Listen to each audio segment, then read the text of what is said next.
The next thing I want to show you is a circle maker. There are two circle makers in each kit, and it's just a little disc with a little tit on the end, and that fits in the work surface in any place on the work surface and spins. And the way you utilize it is with a piece of double stick tape that comes in the kit, or you can get extras in your stationery store at your supermarket.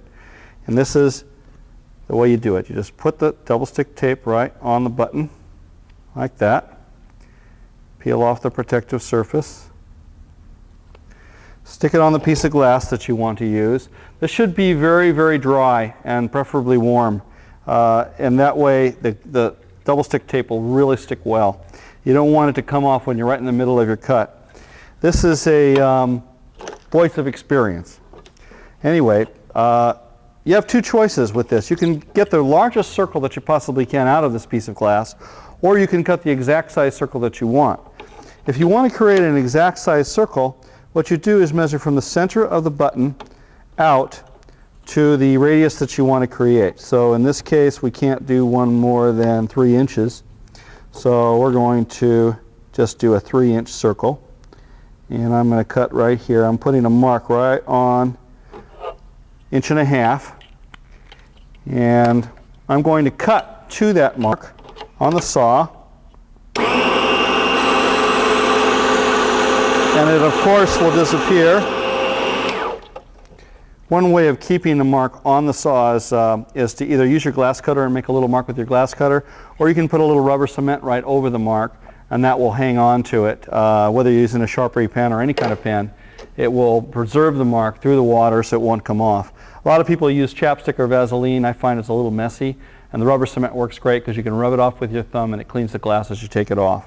Now I'm going to flip this back over the other side, and I'm going to fit it into the saw blade, into that groove I just cut. I'm going to put just a little tiny bit of pressure on there because I don't want there to be a gap when that comes down. And see, that's why I cut just right up to the line and not right in the center of it, because I know that when I turn this on and the blade is going to move into the glass just a tiny bit more, and you'll see it move. See it move? And that way I end up with the piece that I want.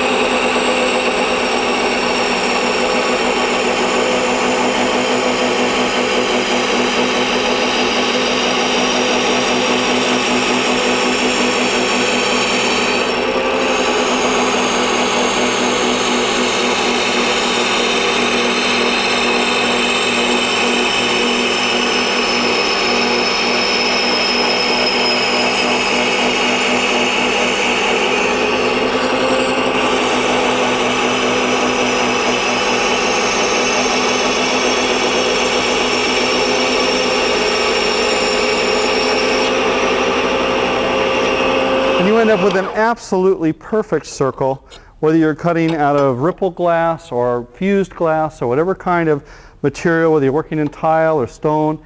You can get an absolutely perfect circle every single time, and that really, really saves you a lot of material and a lot of hassle. And it's nice to know that you can create a circle that's as small as 1.25 inches all the way up to 15 3/4 out here.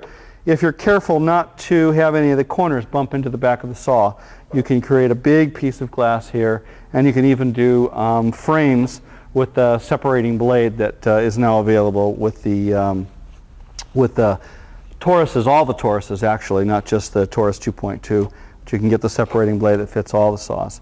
Anyway, this button then comes off, and sometimes it helps just to have a little something to stick in there and just kind of pry it off, because it really is stuck on there well.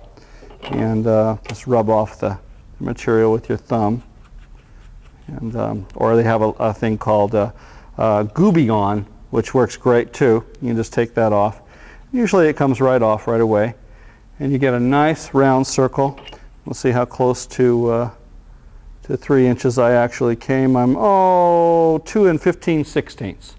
I actually had a little more pressure on that than perhaps I should have to create the exact size circle that I want. But you can get pretty close to almost any size circle that you want by utilizing the holes in the work surface and creating these little buttons for your projects.